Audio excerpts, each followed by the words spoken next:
아줌마, 여기가 어디라고 기어 들어와? 빨리 안 꺼지면 무단 침입으로 신고합니다.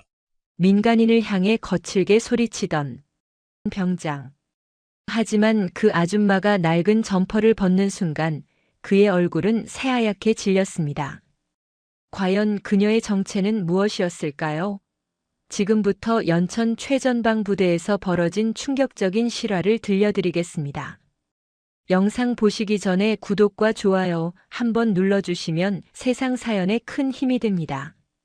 무료로 할 수 있는 소중한 응원, 더 좋은 이야기로 보답하겠습니다. 이제 시작하겠습니다. 경기도 연천군 전방 육군 제5보병사단. 한반도에서 가장 북쪽에 위치한 이 사단은 휴전선과 불과 10여 킬로미터밖에 떨어지지 않은 최전방 부대였습니다. 이곳의 겨울은 대한민국 그 어느 지역보다 혹독했습니다.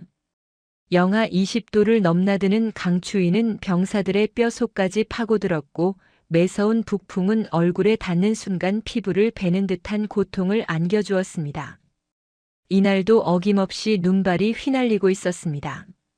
하얀 눈은 끝없이 내려와 부대 곳곳을 덮었고 병사들의 발자국은 금세 새로운 눈에 지워졌습니다. 초소 인근 유류고 뒤편 사람의 손길이 닿지 않는 그곳은 누군가에게는 은밀한 범죄의 현장이었고 또 다른 누군가에게는 진실을 목격하는 지옥의 입구였습니다. 신재윤 이병은 눈밭에 무릎을 꿇고 있었습니다. 그의 입술은 터져 있었고 코에서는 붉은 피가 흘러내려 하얀 눈을 물들이고 있었습니다. 23세 청년은 얼마 전까지만 해도 서울대학교 법과대학에서 헌법과 형법을 공부하던 우등생이었습니다. 교수들은 그에게 장차 법조계를 이끌 인재라며 기대를 걸었고 동기들은 그의 명석함을 부러워했습니다.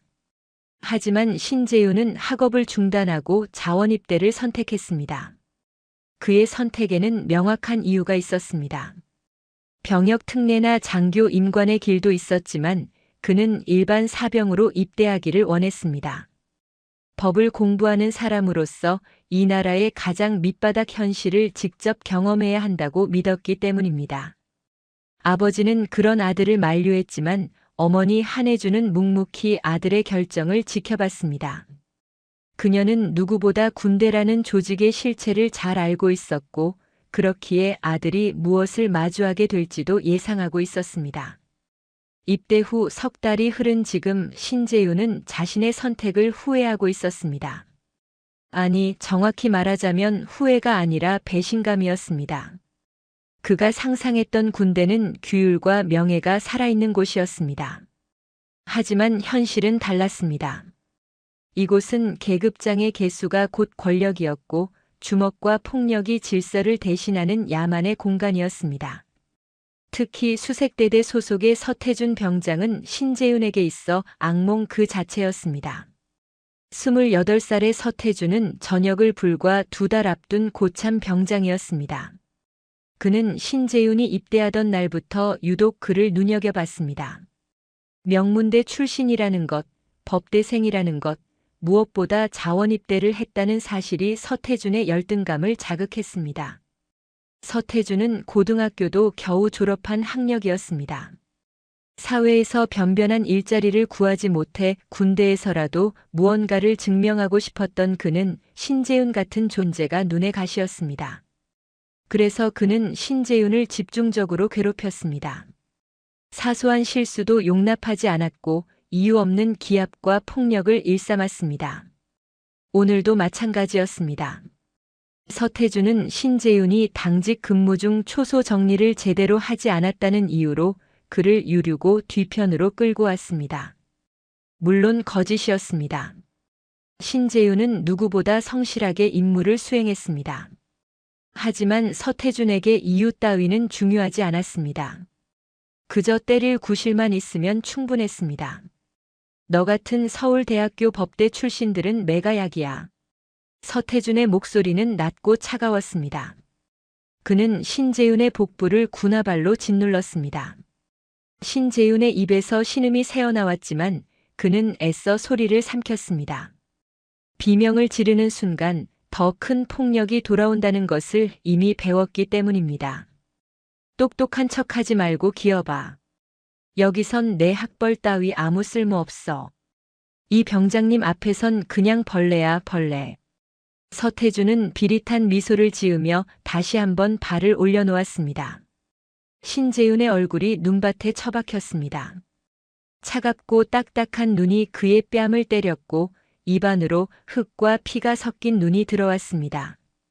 그는 그것을 삼킬 수밖에 없었습니다. 뱉어내는 순간 더 큰 응징이 기다리고 있을 테니까요. 신재윤의 머릿속에는 수많은 생각이 스쳐 지나갔습니다. 형법 제260조 폭행죄, 제257조 상해죄, 군형법 제62조 상관 모욕죄의 역이용 가능성. 하지만 법 조항들은 이 순간 아무런 힘을 발휘하지 못했습니다. 법정은 저 멀리 있었고 여기는 법이 아닌 주먹이 지배하는 공간이었습니다. 이 새끼 대답은 안 하고 뭘 생각해? 너 지금 나한테 대들 생각하냐? 서태준은 신재윤의 머리채를 잡아 그의 얼굴을 들어올렸습니다. 신재윤의 눈에는 피가 고여 있었지만 그 안에 담긴 빛은 아직 꺼지지 않았습니다. 그것이 서태준을 더욱 분노하게 만들었습니다. 눈빛 봐라, 이 새끼. 아직도 정신을 못 차렸네.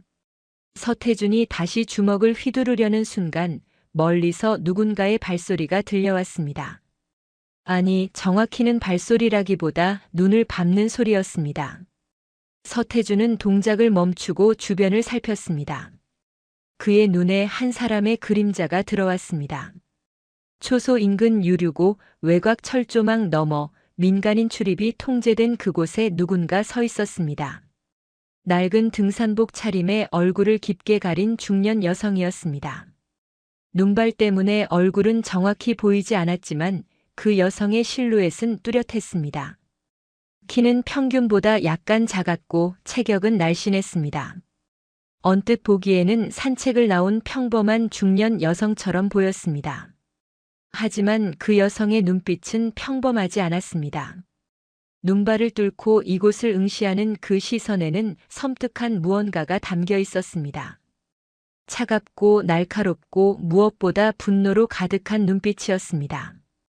그녀는 움직이지 않은 채 서태준과 신재윤을 바라보고 있었습니다. 그 여성은 바로 한혜주였습니다. 그녀는 오늘 아들을 면회하기 위해 이곳에 왔습니다. 정식 면회 절차를 거칠 수도 있었지만 그녀는 일부러 비공식적으로 부대 주변을 먼저 둘러보기로 했습니다. 아들이 보내는 편지에서 미묘한 위화감을 느꼈기 때문입니다. 신재윤은 편지에서 단 한 번도 힘들다는 말을 하지 않았습니다. 오히려 군 생활이 좋은 경험이 되고 있다고, 많은 것을 배우고 있다고만 썼습니다. 하지만 한혜주는 알아챘습니다. 글자 사이사이에 숨겨진 고통을, 억지로 긍정적인 문장을 짜내는 아들의 처절함을 느꼈습니다. 그래서 그녀는 민간인 신분으로 위장한 채 부대 주변을 정찰했습니다. 출입 통제 구역이었지만 그녀에게는 장애물이 아니었습니다. 수십 년간 특수부대와 정보기관에서 훈련받은 그녀에게 철조망 하나쯤은 아무것도 아니었습니다. 그리고 그녀는 목격했습니다. 자신의 아들이 눈밭에 쓰러져 폭행당하는 장면을. 명문대를 다니다 자원 입대한 대견한 아들이 짐승만도 못한 대우를 받으며 짓밟히는 모습을. 한혜주의 심장은 멈추는 듯 했습니다. 가슴 속에서 뜨거운 무언가가 치솟아 올랐습니다. 분노였습니다. 하지만 단순한 어머니의 분노가 아니었습니다. 대한민국 육군에서 별 3개를 단 중장으로서 25년간 군의 부조리와 맞서 싸워온 군인으로서의 분노였습니다. 그녀는 수없이 많은 비리를 척결해왔습니다. 간첩을 색출하고 부정부패를 뿌리 뽑았습니다. 하지만 이 순간 그 모든 성과가 무의미하게 느껴졌습니다. 자신의 아들조차 지키지 못하는 군대라면 자신이 지켜온 이 조직은 과연 무엇이란 말인가? 한혜주는 주먹을 불끈 쥐었습니다. 장갑 속 손톱이 손바닥을 파고들었지만 아픔을 느끼지 못했습니다. 오직 한 가지 생각만이 그녀의 머릿속을 지배했습니다. 이것을 끝내야 한다. 아들을 위해서가 아니라 이 썩어 빠진 시스템을 바로잡기 위해서. 지금 이 순간 당하고 있는 아들뿐만 아니라 전국의 수많은 부대에서 똑같이 고통받고 있을 젊은이들을 위해서. 한혜주의 눈에 서린 안광은 점점 더 차갑게 변했습니다. 눈발은 여전히 휘날리고 있었지만 그녀의 시야는 오히려 더 선명해졌습니다. 저 앞에서 아들을 짓밟고 있는 병장의 얼굴, 그 비열한 미소, 군화 끝에 묻은 아들의 피. 모든 것이 그녀의 망막에 또렷이 새겨졌습니다. 신재윤은 희미하게 어머니의 실루엣을 알아봤습니다. 눈발에 가려 정확히 보이지는 않았지만 그 분위기만으로도 알 수 있었습니다. 어머니가 와 있다는 것을, 그리고 어머니가 이 모든 것을 보고 있다는 것을. 신재윤의 가슴에 복잡한 감정이 밀려왔습니다. 부끄러움, 안도감, 그리고 두려움. 어머니에게 이런 모습을 들키고 싶지 않았습니다. 하지만 동시에 누군가 이 상황을 목격해줬다는 안도감도 있었습니다. 무엇보다 어머니가 무엇을 할지 알기에 두려웠습니다. 한혜주는 대한민국 육군 방첩사령관이었습니다. 군 내부의 간첩과 비리를 색출하는 최고 책임자였습니다. 707 특수임무단 출신으로 수많은 작전을 성공시킨 전설적인 인물이었고 여군으로서 최연소 중장이 된 입지전적 인물이었습니다. 그녀가 이 상황을 목격했다는 것은 곧 폭풍의 시작을 의미했습니다. 서태주는 아직 그 여성이 누구인지 몰랐습니다. 그저 부대 근처를 배회하는 수상한 민간인 정도로만 생각했습니다. 하지만 본능적으로 불안감을 느꼈습니다. 그 여성의 눈빛이 심상치 않았기 때문입니다. 한혜주는 천천히 걸음을 옮겼습니다. 철조망을 따라 이동하며 더 가까운 곳으로 다가갔습니다. 눈은 계속 내리고 있었고 바람은 더욱 거세졌습니다. 하지만 그녀의 발걸음은 흔들리지 않았습니다. 마치 사냥감을 포착한 맹수처럼 그녀는 조용히 그러나 확실하게 목표를 향해 다가갔습니다. 곧 이 눈밭 위에 피바람이 불어닥칠 것입니다. 누군가는 대가를 치르게 될 것이고 진실은 반드시 밝혀질 것입니다. 한혜주 중장의 사냥이 시작된 것입니다. 서태준 병장은 신재윤을 눈밭에 내동댕이 친 채 주변을 경계했습니다. 방금 전 느낀 묘한 시선이 여전히 신경 쓰였습니다. 그의 눈이 철조망 너머를 훑었고 마침내 그곳에 서 있는 인형을 발견했습니다. 낡은 등산복을 입은 중년 여성이었습니다. 눈발에 가려 얼굴은 잘 보이지 않았지만 분명 민간인이었습니다. 서태준의 입가에 비웃음이 번졌습니다. 출입 통제 구역에 무단으로 침입한 민간인. 이런 경우는 가끔 있었습니다. 면회를 오려던 가족이 길을 잘못 들거나 인근 주민이 산책하다가 경계선을 넘어오는 일말입니다. 보통은 경고 방송 한 번이면 알아서 물러갔지만 가끔 고집을 부리는 사람들도 있었습니다. 서태준은 신재윤을 향해 낮게 경고했습니다. 야, 신재윤. 너 여기서 꼼짝 말고 있어. 움직이면 죽는 줄 알아. 그리고는 성큼성큼 한혜주를 향해 걸어갔습니다. 군화가 눈을 밟으며 내는 소리는 거칠고 위압적이었습니다. 서태주는 이런 상황을 즐겼습니다. 자신의 권위를 과시할 수 있는 순간이었기 때문입니다. 부대 안에서는 상급자들에게 고개를 숙여야 했지만 민간인 앞에서는 달랐습니다. 그는 국가의 무력을 대표하는 군인이었고 저 여자는 그저 민간인에 불과했습니다. 서태주는 철조망 앞에 서서 거친 목소리로 외쳤습니다. 아줌마, 여기가 어디라고 기어들어와요? 여기 군사시설 알죠? 지금 불법 침입하고 있는 거 아세요? 한혜주는 대답하지 않았습니다. 그저 조용히 서 있을 뿐이었습니다. 그녀의 침묵은 서태준을 더욱 자극했습니다. 무시당한다는 느낌이 들었기 때문입니다. 야, 말 안 들려요? 귀 먹었어요? 여기 민간인 출입 금지 구역이에요. 당장 안 돌아가면 헌병대에 신고합니다. 그래도 한혜주는 움직이지 않았습니다. 다만 천천히 고개를 들어 서태준을 똑바로 바라봤습니다. 그 시선이 서태준의 가슴을 파고들었습니다. 묘하게 불편한 느낌이었습니다. 평범한 아줌마의 눈빛이 아니었습니다. 너무 차갑고 너무 날카로웠습니다.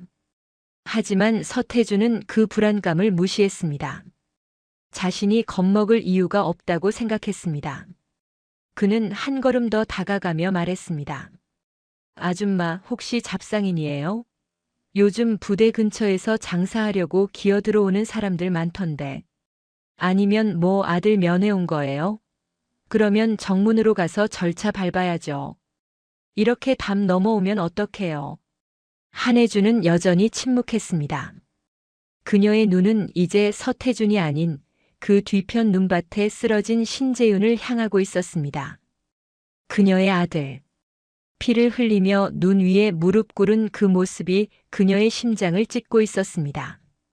바로 그때 멀리서 또 다른 발소리가 들려왔습니다.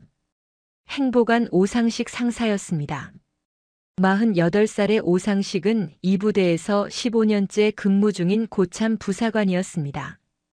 그는 병사들의 생활 전반을 관리하는 행정보급관, 즉 행보관이었습니다. 오상식은 멀리서도 상황을 대충 파악했습니다. 서태준이 민간인과 대치하고 있고 그 뒤로 신재윤이 쓰러져 있는 모습이 보였습니다. 그는 시익 웃으며 다가왔습니다. 입에는 담배가 물려 있었고 그 연기가 차가운 공기 속에서 피어올랐습니다. 어이구, 서 병장. 무슨 일이야? 서태준은 오상식을 보자 더욱 기세등등해졌습니다. 자신의 편이 왔다고 생각했기 때문입니다. 그는 한혜주를 턱으로 가리키며 말했습니다. 상사님, 저 아줌마가 무단으로 경계선 넘어왔어요. 아무리 말해도 안 가고 계속 여기 서 있어요. 오상식은 한혜주를 위아래로 훑어봤습니다. 낡은 등산복, 허름한 차림새. 영락없는 시골 아줌마였습니다.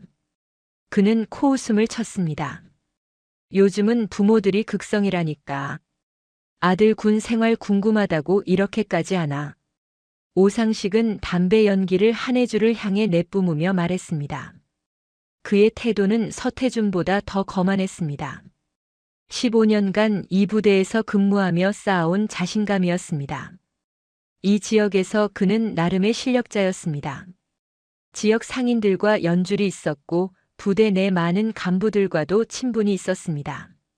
아줌마, 여기서 이러시면 안 돼요. 아드님 누구예요? 몇 대대 소속이에요? 말씀하시면 제가 연락해 드릴 테니까 일단 정문으로 가세요. 한혜주는 처음으로 입을 열었습니다. 그녀의 목소리는 낮고 차분했습니다. 신재윤 이병의 모친입니다. 오상식과 서태준의 얼굴에 순간 당황한 기색이 스쳤습니다. 신재윤의 어머니. 방금 전까지 구타당하던 그 이병의 엄마가 모든 것을 목격한 것입니다. 하지만 두 사람은 금세 태도를 가다듬었습니다. 어차피 민간인에 불과했고 이런 상황은 얼마든지 무마할 수 있다고 생각했습니다. 오상식이 먼저 웃음을 지으며 말했습니다. 아, 신재윤 이병 어머니셨군요. 근데 아주머니, 여기 어떻게 들어오셨어요? 정문 통과하셨어요? 그건 중요하지 않습니다. 한혜주의 대답은 짧고 명확했습니다. 오상식은 눈살을 찌푸렸습니다. 자신의 질문을 무시당한 기분이었습니다. 중요하죠. 여기 군사보호구역이에요. 무단 침입은 처벌 대상이고요.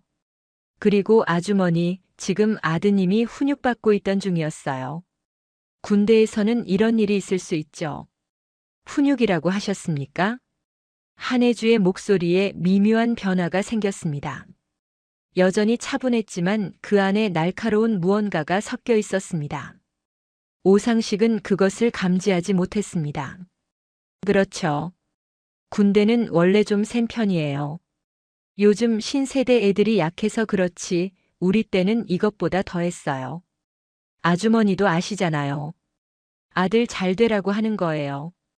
서태준도 거들었습니다. 맞아요, 아줌마. 신재윤이 요즘 정신이 없어서 제가 정신 차리게 해주는 거예요. 걱정 마세요. 다 잘 될 겁니다. 한혜주는 두 사람의 얼굴을 번갈아 바라봤습니다. 그녀의 눈에는 더 이상 어떤 감정도 비치지 않았습니다. 차갑고 공허한 마치 겨울 호수의 얼음 같은 눈빛이었습니다. 오상식은 담배를 한 모금 더 빨고는 말을 이었습니다. 아주머니, 괜히 큰일 만들지 마시고요. 아드님 군 생활 꼬이게 하기 싫으면 조용히 돌아가세요. 제가 나중에 신재윤 입영 면회 잘 갈 수 있게 조치해 드릴게요. 그러니까 이제 정문으로 가서 택시 타고 돌아가시죠. 그 순간이었습니다. 한혜주가 천천히 움직였습니다. 그녀는 입고 있던 낡은 등산 점퍼의 지퍼에 손을 가져갔습니다. 그리고 아주 천천히 마치 세상의 시간이 멈춘 것처럼 천천히 지퍼를 내리기 시작했습니다. 지퍼 소리가 고요한 눈밭에 울렸습니다. 서태준과 오상식은 본능적으로 그 동작을 주시했습니다.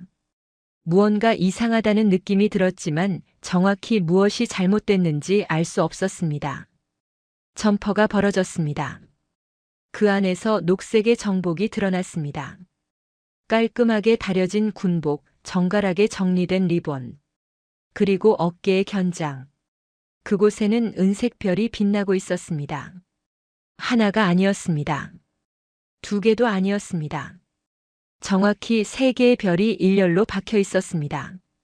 중장 계급장이었습니다. 대한민국 육군에서 별 3개는 특별한 의미를 가졌습니다. 대장 다음에 고위장성, 군단장이나 주요 사령관급이 다는 계급장, 전군에서 손에 꼽을 정도로 적은 숫자의 장성만이 달 수 있는 별. 오상식의 손에서 담배가 떨어졌습니다.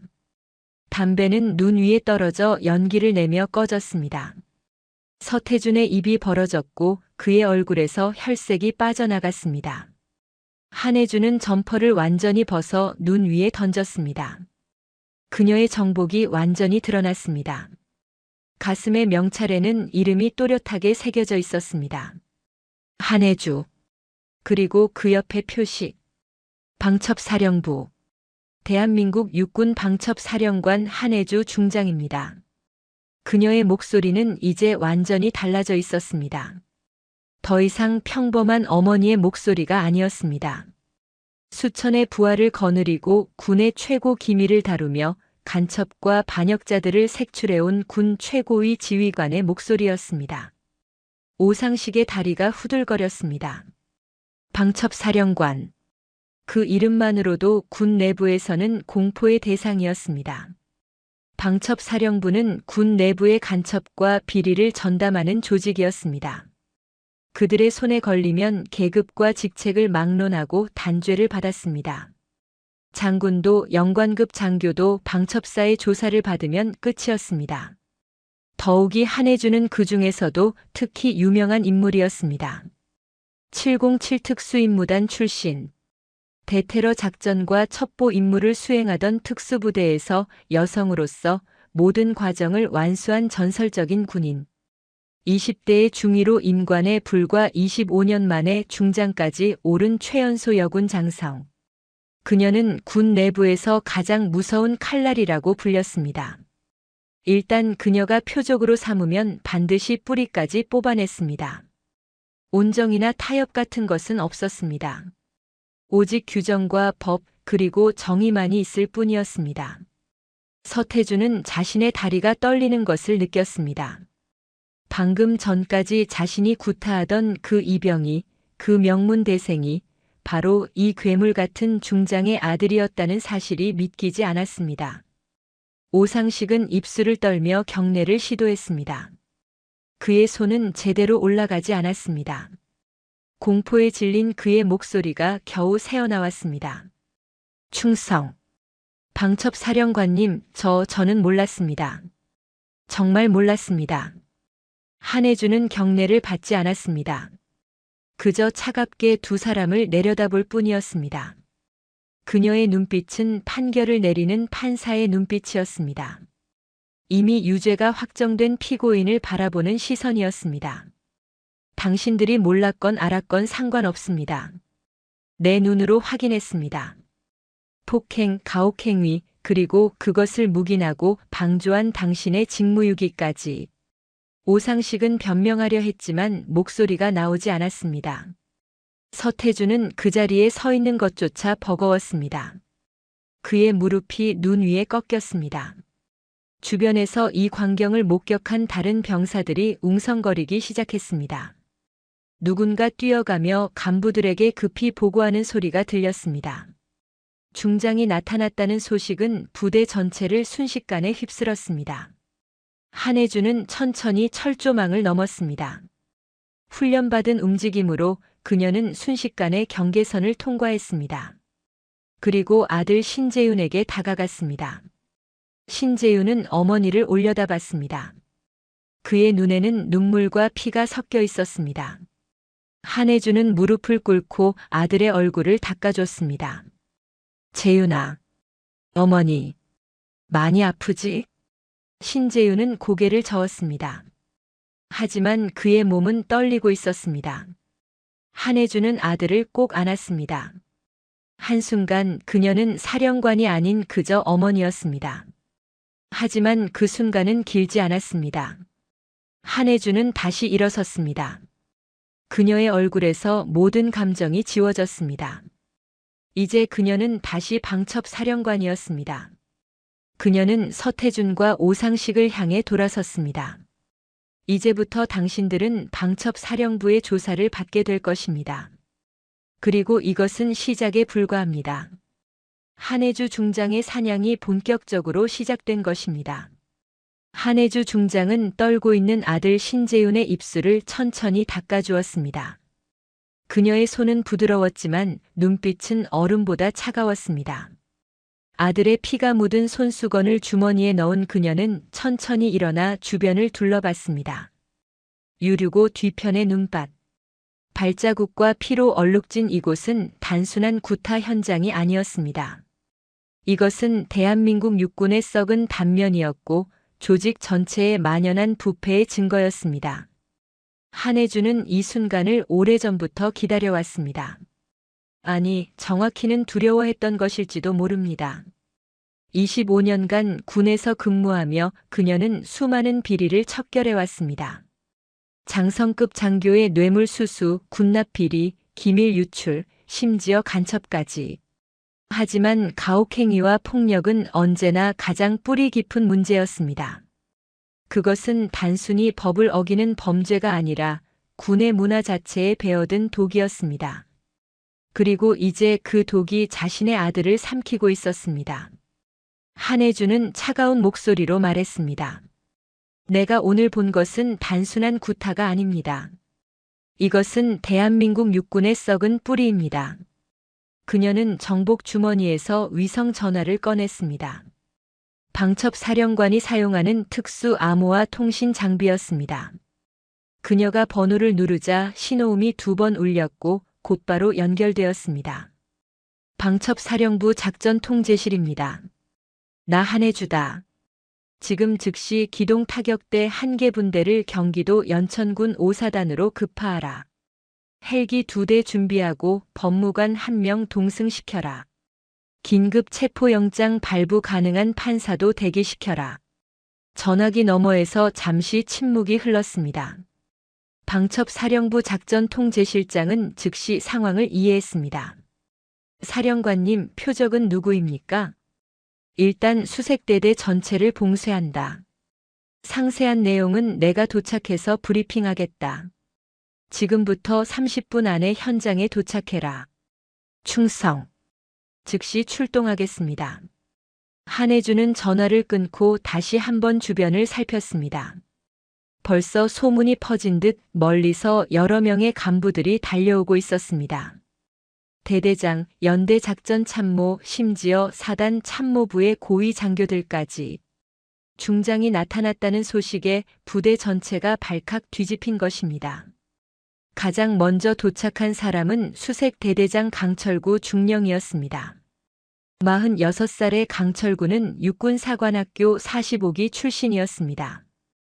그는 이 대대를 1년 반째 지휘하고 있었고 조만간 연대 작전 참모로 진급이 예정된 인물이었습니다. 강철구는 멀리서 한해주의 별 3개를 확인하고 얼굴이 새하얗게 변했습니다. 그는 황급히 달려와 경례를 올렸습니다. 충성. 수색 대대장 강철구 중령입니다. 사령관님 무슨 일이십니까? 한해주는 경례를 받고는 차갑게 대답했습니다. 강중령, 당신 부하가 내 아들을 구타했습니다. 이것이 무슨 일인지 설명해 보십시오. 강철구의 뒤통수에서 식은땀이 흘러내렸습니다. 그는 재빨리 주변을 살폈습니다.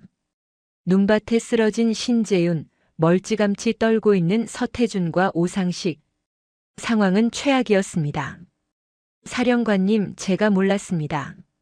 즉시 조사하고 처벌하겠습니다. 깊이 사과드립니다. 사과는 필요 없습니다.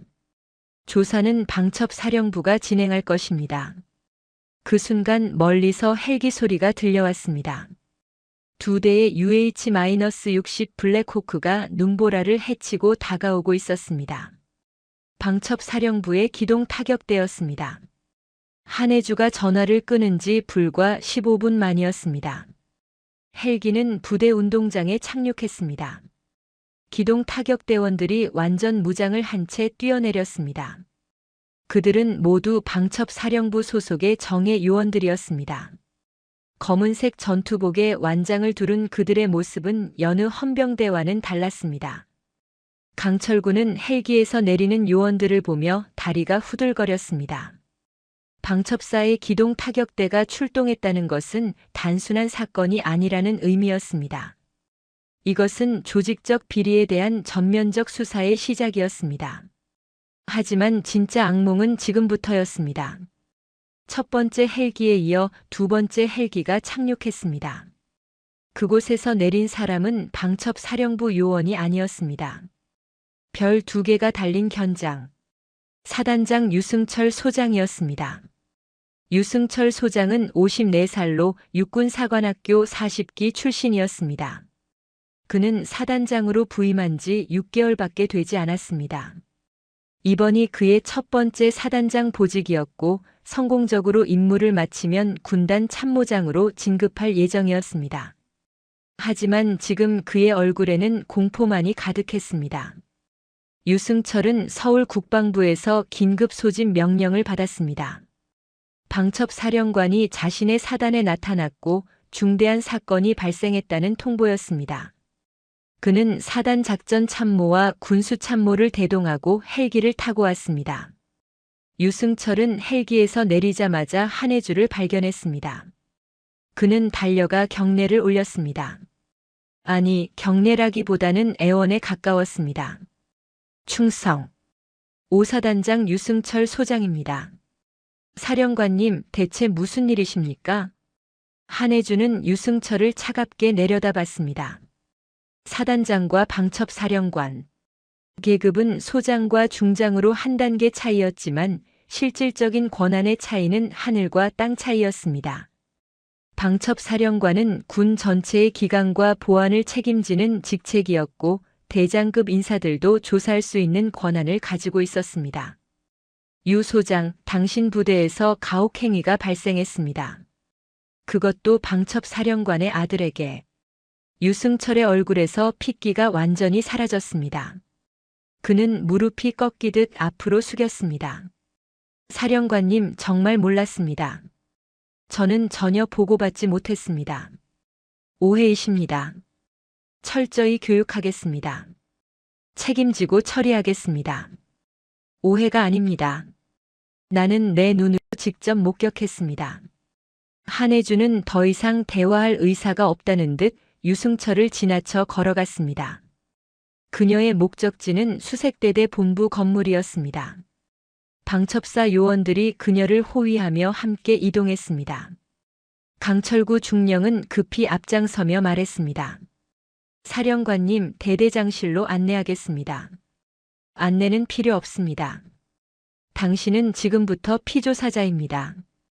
한해주의 말에 강철구는 그 자리에 얼어붙었습니다. 방첩사 요원 한 명이 다가와 강철구의 팔을 잡았습니다. 그것은 체포나 다름없었습니다. 한혜주는 대대 본부 건물에 들어섰습니다. 복도를 지나는 병사들은 별 3개를 단 중장을 보고 얼어붙었습니다. 그들은 황급히 경례를 올렸고 한혜주는 묵묵히 경례를 받으며 대대장실로 향했습니다. 대대장실 문을 연 한혜주는 방 안을 둘러봤습니다. 깨끗하게 정돈된 책상, 벽에 걸린 부대 깃발, 그리고 서류함. 그녀는 서류함으로 곧장 걸어갔습니다. 사령관님, 그것은 군사기밀이. 강철구가 말을 잇기도 전에 한혜주가 차갑게 말했습니다. 나는 방첩사령관입니다. 이 사단의 모든 문서에 접근할 권한이 있습니다. 그녀는 서류함을 열었습니다. 각종 작전 문서와 행정 서류가 빼곡히 들어 있었습니다. 하지만 한혜주가 찾는 것은 공식 문서가 아니었습니다. 재윤이가 어디에 숨겨뒀다고 했지? 한혜주는 신재윤에게서 이미 정보를 받았습니다. 아들은 몇 주 전부터 대대 내부의 이상한 징후를 눈치채고 있었습니다. 식사의 질이 급격히 떨어졌고 물품 보급이 제때 이루어지지 않았으며 장병들의 복지 예산이 집행되지 않았습니다. 법대생 출신인 신재윤은 조용히 증거를 수집했습니다. 행정병이 버린 서류를 주었고 회계장부의 이상한 점을 기록했으며 대대 내부의 수상한 대화를 엿들었습니다. 그리고 그 모든 것을 정리해 은밀한 장소에 숨겨두었습니다. 한혜주는 책장 뒤편을 살폈습니다. 그곳에 얇은 파일 하나가 끼워져 있었습니다. 겉표지에는 아무 표시도 없었지만 안에는 폭탄과도 같은 내용이 들어 있었습니다. 한혜주는 파일을 꺼내 펼쳤습니다. 첫 장은 대대의 식재료 구매 내역이었습니다. 한 달 예산 2천만 원. 하지만 실제 납품된 식자재는 1,000만 원 수준이었습니다. 나머지 1,000만 원은 어디로 갔을까요? 두 번째 페이지에는 그 답이 있었습니다. 허위 계약서였습니다. 존재하지 않는 업체와의 거래 내역, 부풀려진 단가, 그리고 그 차액을 빼돌린 흔적. 세 번째 페이지는 더 충격적이었습니다. 빼돌린 돈의 흐름이 정리되어 있었습니다. 강철구 중령의 개인 계좌로 입금된 500만 원, 사단 군수참모 박성훈 대령의 계좌로 입금된 800만 원, 그리고 나머지 700만 원은 서울 강남의 한 유흥업소로 흘러갔습니다. 한혜주는 계속 페이지를 넘겼습니다. 비리는 식자재에만 국한되지 않았습니다. 유류, 피복, 심지어 훈련 장비까지 모든 것이 빼돌려지고 있었습니다. 그리고 그 돈은 도박 자금으로 세탁되었습니다. 마지막 페이지에는 강남의 불법 도박장 영수증 사진이 있었습니다. 강철구와 박성훈이 함께 찍힌 사진도 있었습니다. 증거는 완벽했습니다. 한혜주는 파일을 들어 올렸습니다. 그녀의 목소리는 법정의 판사처럼 차갑고 명확했습니다. 강철구 중령, 당신은 군수 예산 횡령, 허위 문서 작성, 그리고 배임 혐의로 지금 즉시 구속됩니다. 강철구는 변명하려 했지만 입이 떨어지지 않았습니다. 방첩사 요원들이 그에게 수갑을 채웠습니다. 한혜주는 유승철 소장을 향해 돌아섰습니다. 유 소장, 당신 사단에서 이런 일이 벌어지는 동안 당신은 무엇을 했습니까? 유승철은 대답하지 못했습니다. 그저 고개를 숙일 뿐이었습니다. 당신도 조사 대상입니다. 그리고 사단 군수참모 박성훈 대령을 즉시 체포하십시오. 한혜주의 명령에 방첩사 요원들이 움직였습니다. 부대 전체가 초토화되는 순간이었습니다. 별들의 무덤이 된 연천. 이곳에서 많은 장교들의 경력이 끝나게 될 것입니다. 강철구 중령은 수갑이 채워진 손목을 내려다봤습니다. 차가운 금속의 감촉이 현실을 일깨웠습니다. 이것은 끝이었습니다. 육군사관학교를 졸업하고 23년간 쌓아온 모든 것이 무너지는 순간이었습니다. 방첩사 요원들은 강철구를 대대장실 옆 작은 회의실로 옮겼습니다. 임시 조사실이었습니다. 강철구는 의자에 앉혀졌고 2명의 요원이 그를 감시했습니다. 그의 머릿속은 혼란스러웠습니다. 어떻게 이런 일이 벌어졌을까? 신재윤이 증거를 모으고 있었다는 사실조차 몰랐습니다. 아니, 정확히는 알고 있었습니다. 몇 주 전 행정병이 보고했습니다. 신재윤 이병이 버려진 서류를 줍고 이상한 질문을 하며 수상하게 움직인다고. 하지만 강철구는 대수롭지 않게 넘겼습니다. 고작 이병 한 명이 무엇을 할 수 있겠습니까? 그것이 치명적인 실수였습니다. 강철구는 창밖을 바라봤습니다. 눈은 여전히 내리고 있었고 부대는 혼란에 빠져 있었습니다. 방첩사 요원들이 곳곳을 수색하고 있었고 병사들은 불안한 표정으로 웅성거렸습니다. 저 멀리 사단 본부 방향에서는 또 다른 헬기가 날아오고 있었습니다. 아마 군수참모 박성훈 대령을 체포하러 가는 것이겠지요. 하지만 강철구는 아직 포기하지 않았습니다. 그의 뇌리에 한 가지 생각이 스쳤습니다. 역공. 만약 신재윤을 간첩이나 반역자로 몰 수 있다면 어떨까? 그가 수집한 문서들이 북한에 넘기기 위한 것이었다고 주장한다면. 그렇게 되면 신재윤의 증언은 신빙성을 잃게 됩니다. 물론 방첩 사령관의 아들을 간첩으로 모는 것은 미친 짓이었습니다. 하지만 이미 막다른 골목에 몰린 강철구에게는 다른 선택지가 없었습니다. 어차피 끝이라면 최후의 발악이라도 해야 했습니다. 강철구는 감시하던 요원에게 말했습니다. 화장실 좀 가야겠습니다. 요원은 잠시 망설이다가 고개를 끄덕였습니다. 강철구는 수갑을 찬 채 화장실로 향했습니다. 요원 한 명이 그를 따라왔지만 화장실 안까지는 따라오지 않았습니다. 강철구는 칸막이 안으로 들어가 주머니에서 휴대전화를 꺼냈습니다. 방첩사 요원들이 아직 그의 소지품을 완전히 압수하지는 않았던 것입니다. 그는 재빨리 번호를 눌렀습니다. 연결된 상대는 수색대대 작전과장 박태호 대위였습니다.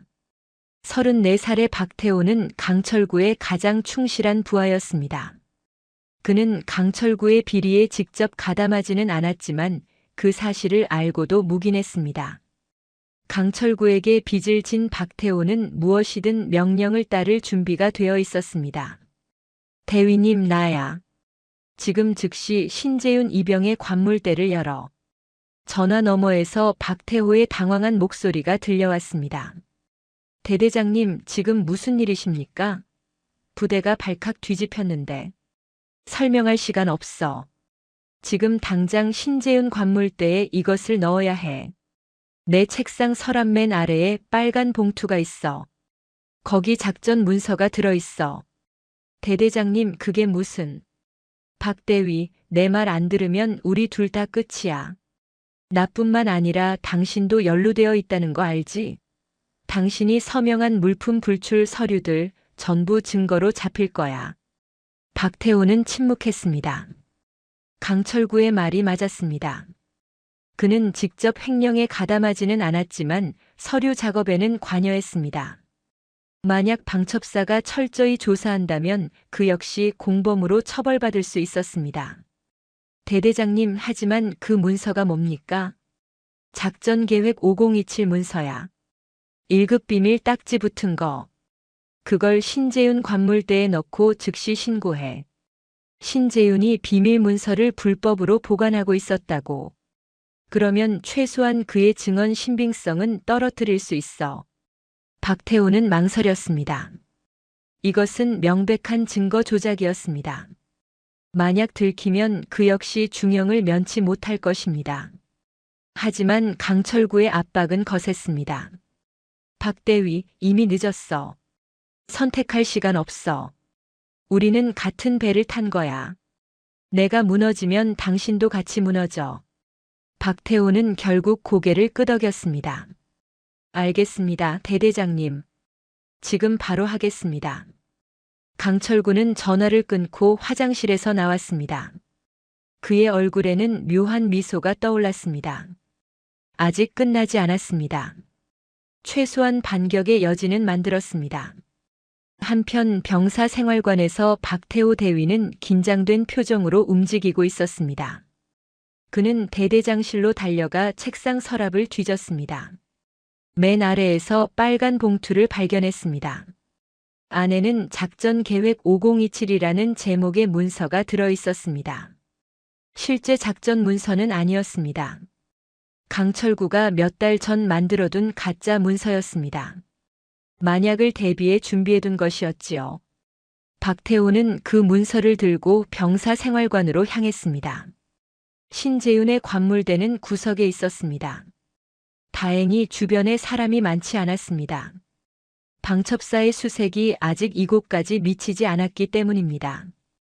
박태호는 재빨리 신재윤의 자물쇠를 열었습니다. 대위급 장교라면 병사들의 관물대 마스터키를 가지고 있었습니다. 그는 문서를 관물대 안쪽 깊숙한 곳에 밀어 넣었습니다.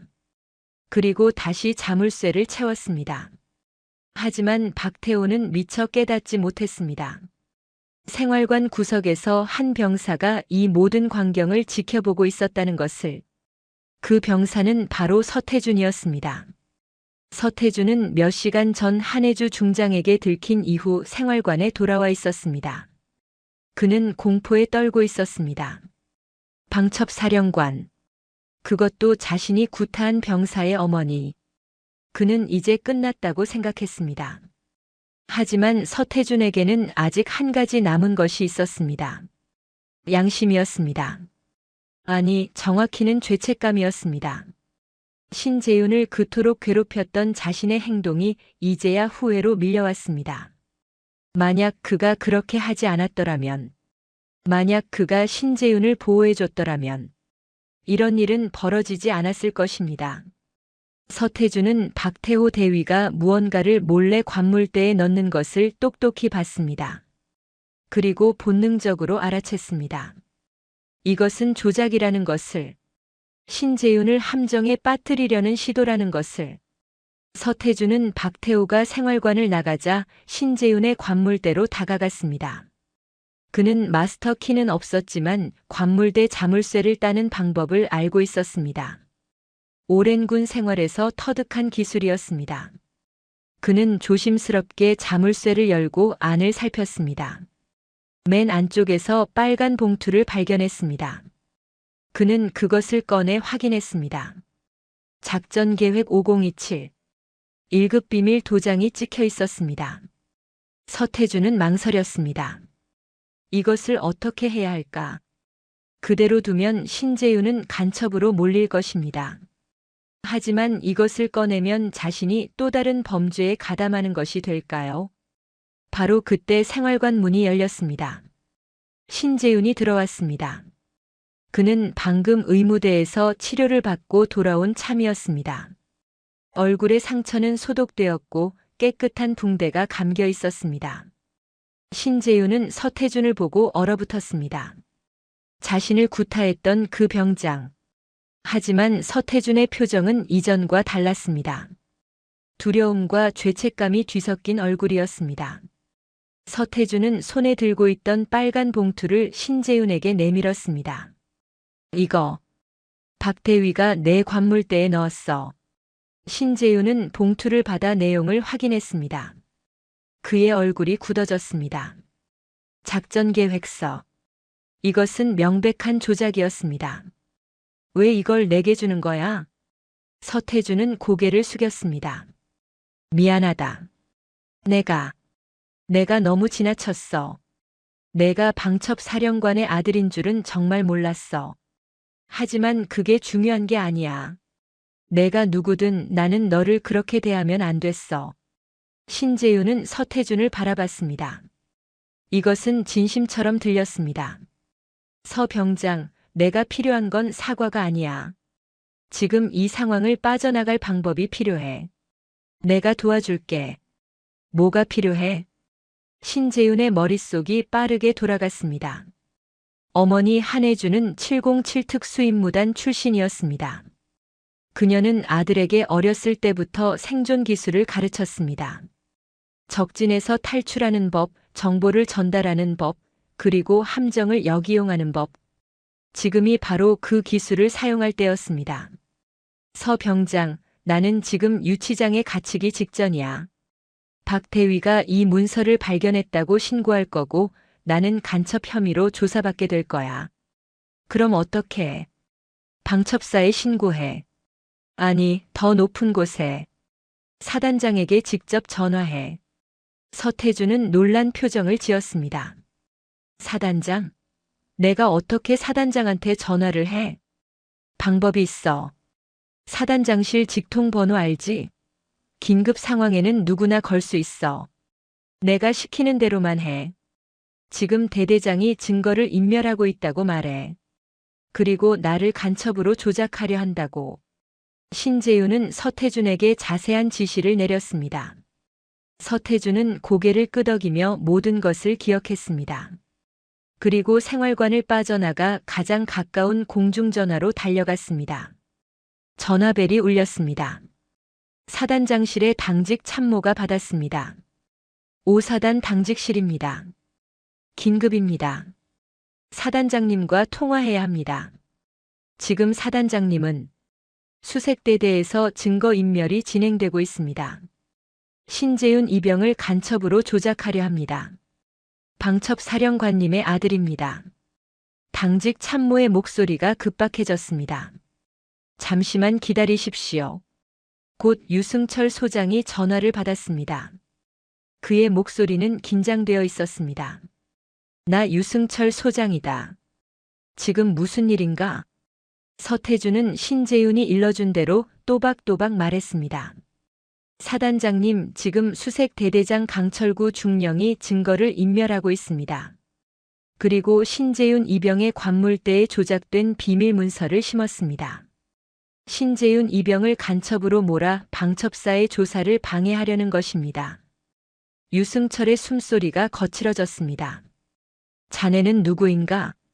저는 수색대대 서태준 병장입니다. 증거가 있나? 제 눈으로 직접 봤습니다. 박태호 대위가 관물대에 문서를 넣는 것을. 유승철은 잠시 침묵했습니다. 그리고 결단을 내렸습니다. 알겠네. 자네는 지금 즉시 방첩사 요원들을 찾아가 이 사실을 보고하게. 내가 헌병대를 투입하겠네. 전화가 끊어졌습니다. 서태준은 안도의 한숨을 쉬었습니다. 그는 생활관으로 돌아가 신재윤에게 고개를 끄덕였습니다. 신재윤은 미소를 지었습니다. 함정은 역전되었습니다. 이제 사냥감은 사냥꾼이 될 것입니다. 다음 날 아침 연천의 하늘은 맑게 개어 있었습니다.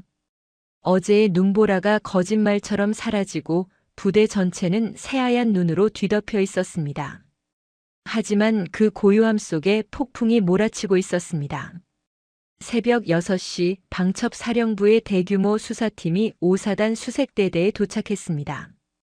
밤새 서울에서 출동한 요원들이었습니다. 그들은 법무관, 회계사, 그리고 디지털 포렌식 전문가까지 동반했습니다. 이것은 단순한 구타 사건 수사가 아니었습니다. 조직적 비리를 뿌리 뽑기 위한 전면적인 작전이었습니다. 한혜주 중장은 작전을 직접 지휘했습니다. 그녀는 방첩사 요원들에게 명확한 지시를 내렸습니다. 대대장실, 행정실, 군수과 작전과 모든 공간을 압수수색했습니다. 컴퓨터 하드디스크가 압수되었고 서류 처리 박스째 옮겨졌으며 회계 장부가 하나하나 검토되었습니다. 강철구 중령은 임시 유치실에서 이 모든 광경을 지켜봤습니다. 그의 얼굴은 재처럼 창백했습니다. 밤새 한숨도 자지 못한 그는 이미 모든 것이 끝났음을 알고 있었습니다. 신재윤을 간첩으로 몰려던 계획도 실패했습니다. 서태준의 제보로 박태호 대위까지 체포되었고 조작된 문서는 오히려 추가 범죄의 증거가 되었습니다. 오전 9시 방첩사법무관이 강철구를 찾아왔습니다. 30대 후반의 여성 법무관이었습니다. 그녀는 차가운 표정으로 서류를 펼쳤습니다. 강철구 중령, 당신은 군형법 제58조 위임물 횡령, 제59조 배임, 제62조 허위 공문서 작성 그리고 형법 제129조 수뢰 혐의로 기소될 것입니다. 또한 신재윤 이병에 대한 증거 조작 시도는 형법 제155조 증거 위조죄에 해당합니다. 강철구는 고개를 떨구었습니다. 변명의 여지가 없었습니다. 추가로 밝혀진 사실이 있습니다. 당신이 횡령한 금액은 우리가 처음 파악한 것보다 훨씬 큽니다. 지난 1년 반 동안 총 3억 5천만 원이 빠져나갔습니다.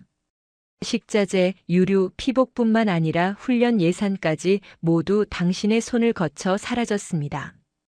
강철구의 어깨가 무너져 내렸습니다. 3억 5천만 원. 그것은 이제 실형을 피할 수 없는 금액이었습니다. 당신에게 최후 진술 기회를 드리겠습니다. 공범이 더 있다면 지금 밝히는 것이 당신에게 유리합니다. 강철구는 잠시 망설이다가 입을 열었습니다. 사단 군수참모 박성훈 대령입니다. 그가 제게 이 방법을 알려줬고 업체를 연결해줬습니다.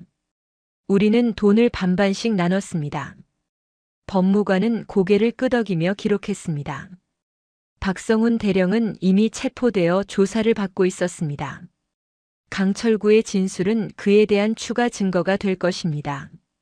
한편 다른 조사실에서는 박태호 대위가 신문을 받고 있었습니다. 그는 증거 조작 혐의로 체포되었습니다. 신재윤의 관물대에 비밀 문서를 심은 것은 명백한 범죄였습니다. 박태호 대위, 당신은 왜 그런 짓을 했습니까? 강철구 중령의 명령이었습니다. 저는 거부할 수 없었습니다. 당신은 장교입니다. 부당한 명령을 거부할 의무가 있습니다. 오히려 그것을 보고했어야 합니다. 박태호는 대답하지 못했습니다. 그는 자신의 나약함이 이런 결과를 초래했음을 뼈저리게 느끼고 있었습니다.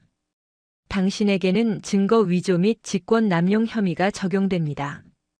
군사재판에 회부될 것입니다. 박태호의 눈에서 눈물이 흘러내렸습니다. 34살 대위 계급장을 단지 2년밖에 되지 않은 그는 이제 모든 것을 잃게 되었습니다. 오후 2시 방첩사령부는 중간 수사 결과를 발표했습니다. 부대 회의실에 모든 간부들이 소집되었습니다. 한혜주 중장이 단상에 올라 차갑게 입을 열었습니다. 본 방첩사령부의 조사 결과 5사단 수색대대에서 조직적인 예산 횡령이 1년 반에 걸쳐 자행되었음이 확인되었습니다. 주범은 대대장 강철구 중령과 사단 군수참모 박성훈 대령이며 이들은 군수 예산 3억 5천만 원을 횡령했습니다. 회의실이 술렁였습니다. 3억 5천만 원이라는 금액에 모두가 충격을 받았습니다. 또한 수색대대 내에서 만연한 가혹행위가 확인되었습니다. 특히 서태준 병장과 행보관 오상식 상사는 신재윤 이병을 포함한 다수의 병사들에게 지속적인 폭행과 가혹행위를 자행했습니다. 한혜주는 서류를 한 장 넘기며 계속했습니다. 조사 과정에서 밝혀진 바에 따르면 서태준 병장은 지난 6개월간 최소 15명의 후임병들을 구타했으며 오상식 상사는 이를 묵인하고 방조했습니다. 더 나아가 오상식 상사 본인도 여러 차례 직접 가혹행위에 가담했습니다. 한혜주의 시선이 회의실 뒤편을 향했습니다. 그곳에는 수갑을 찬 서태준과 오상식이 서 있었습니다. 두 사람은 군형법 제62조 가혹행위 및 형법 제260조 폭행죄로 군사재판에 회부됩니다. 특히 이들의 행위는 반복적이고 조직적이었으므로 엄중히 처벌될 것입니다. 서태준은 고개를 들지 못했습니다.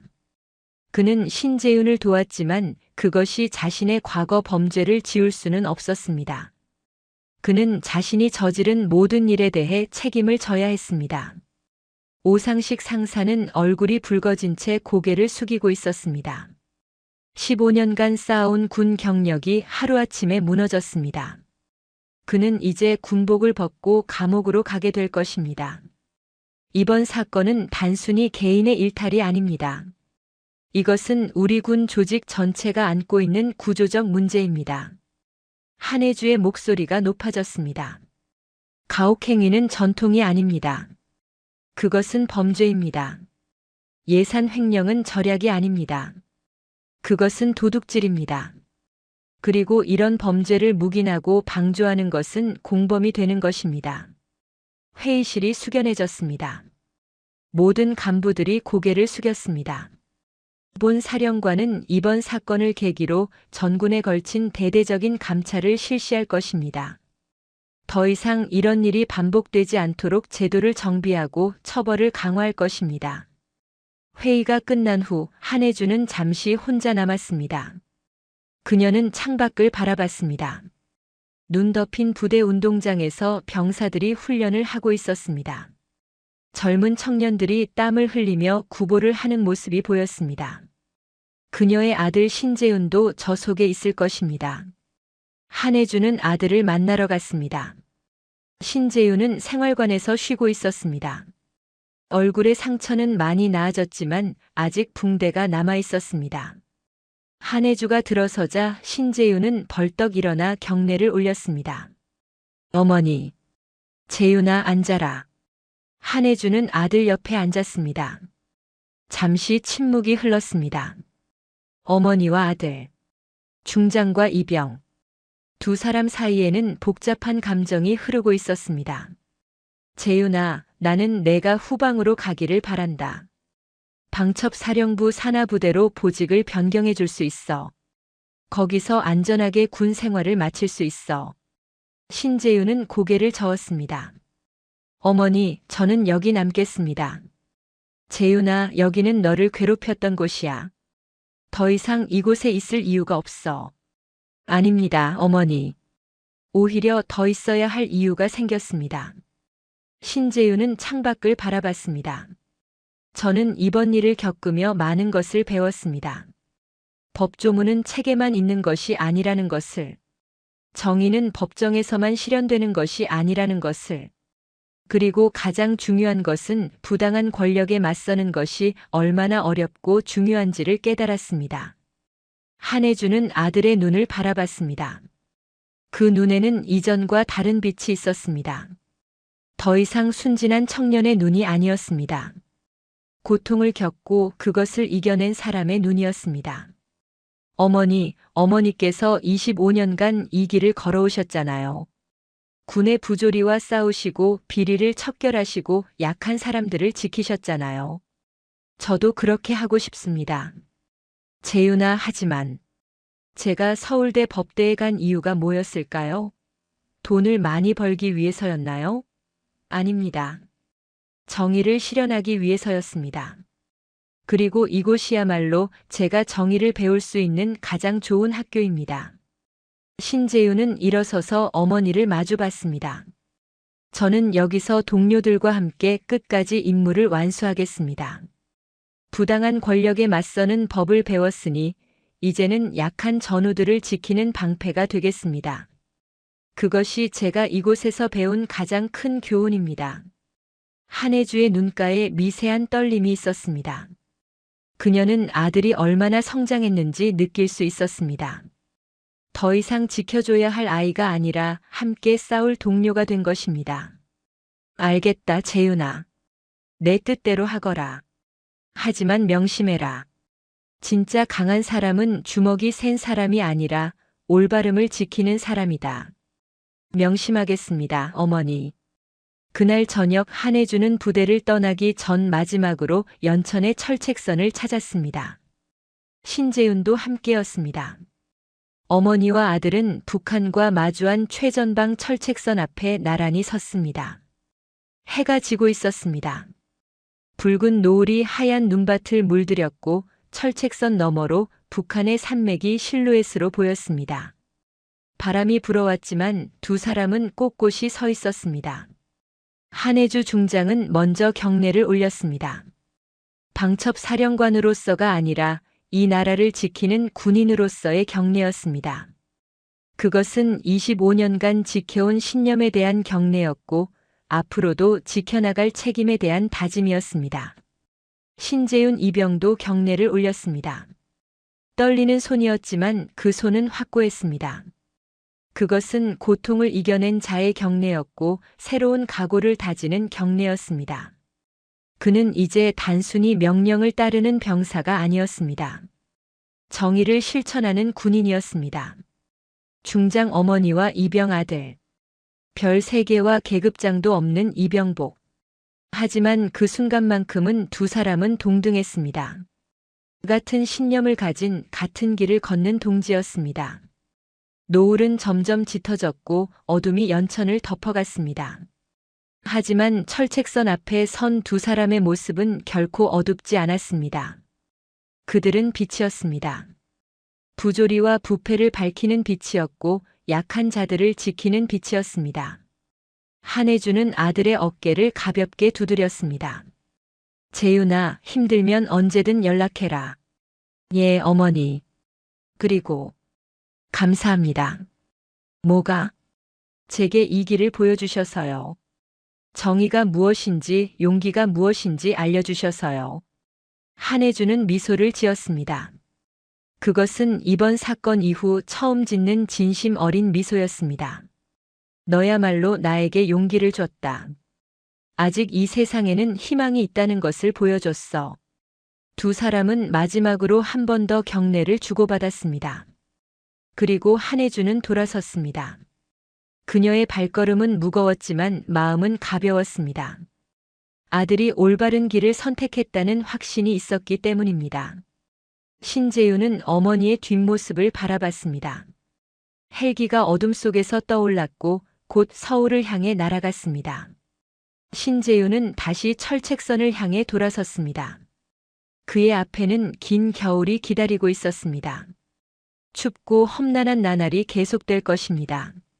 하지만 이제 그는 두렵지 않았습니다. 올바름이 무엇인지 알았고 그것을 지키는 방법을 배웠기 때문입니다. 연천의 밤은 깊어갔습니다. 하지만 어둠 속에서도 철책선을 지키는 젊은 병사의 눈빛은 빛나고 있었습니다. 그것은 희망의 빛이었고 정의의 빛이었습니다. 그리고 그 빛은 결코 꺼지지 않을 것입니다. 오늘 이야기 어떠셨나요? 진짜 강한 사람은 주먹이 센 사람이 아니라 올바름을 지키는 사람입니다.